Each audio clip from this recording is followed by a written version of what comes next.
Kali ini gue bukan bahas bagaimana caranya kaya secara cepat, tapi bagaimana kita bisa membangun kekayaannya. Ini prinsip-prinsip yang kalian bisa tanamkan, bahkan kalian bisa tanamkan ke anak-anak kalian. Supaya kalian bisa membangun kekayaan yang gue sebut di sini bisa lintas generasi. Karena kalau lu bisa tanamin 5 prinsip ini di hati lu nggak akan bikin kekayaan yang sebentar. Lu akan membangun kekayaan yang seumur hidup. Ini ibaratnya fondasi.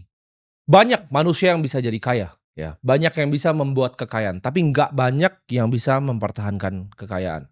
Sekedar kerja sangat keras, kerja pintar, kerja cerdas itu bisa menjadi kaya. Bahkan hoki pun ada yang menjadi kaya.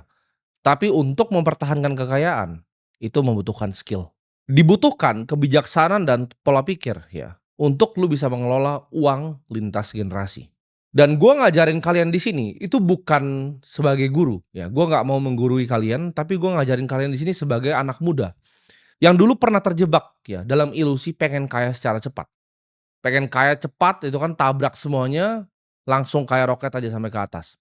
Gue juga dulu pernah kehilangan arah, dan di sini gue akan kasih tahu prinsip yang gue pelajari selama gue hidup. Prinsip pertama, kaya itu dimulai dari cara pandang. Kaya itu bukan sekedar hanya angka, tapi kekayaan itu justru pola pikir, apa yang ada di otak kalian. Gue percaya kekayaan yang sesungguhnya itu dimiliki ketika kalian memiliki hati yang damai, ya, dan rasa setiap hari ya kalian bisa bersyukur. Gue pinjam kata-kata ini dari mentor yang gue nggak pernah ketemu, yaitu Charlie Munger. Beliau berkata seperti ini, "Dunia itu tidak digerakkan oleh keserakahan, ya, tapi dunia itu digerakkan oleh iri hati." Jadi motivasi manusia untuk melakukan sesuatu itu bukan hanya serakah, tapi yang paling kuat dan paling banyak adalah iri hati.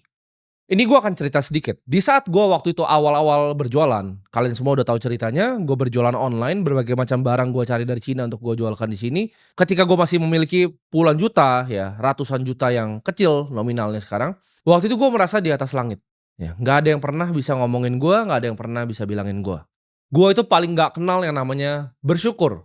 Ya, gue selalu iri ketika gue lihat orang yang lebih hebat dibanding gue, orang yang memiliki uang lebih banyak dari gue. Gue nggak bisa menunda yang namanya keinginan, ketika gue mau apa harus dibeli, ya. Gue nggak bisa menunda yang namanya kesenangan. Baru naik dan merasa di atas langit, baru puluhan juta pertama dan ratusan juta kecil pertama. Waktu itu nafsu gue untuk pamer juga itu nggak bisa dikendalikan, ya ketika gue punya puluhan juta, gue nabung 3 bulan beli Rolex.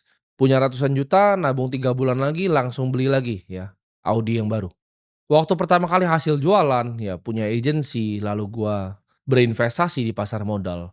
Itu anak 17, 18 tahun itu waktu itu penuh dengan pride dan penuh dengan ego. Gua umur 17 tahun sudah buka-buka botol di klub malam.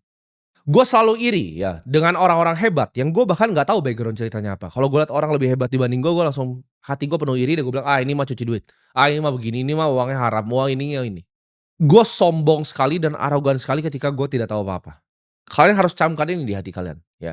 Hati yang tenang itu jauh lebih penting dibanding rekening yang gendut.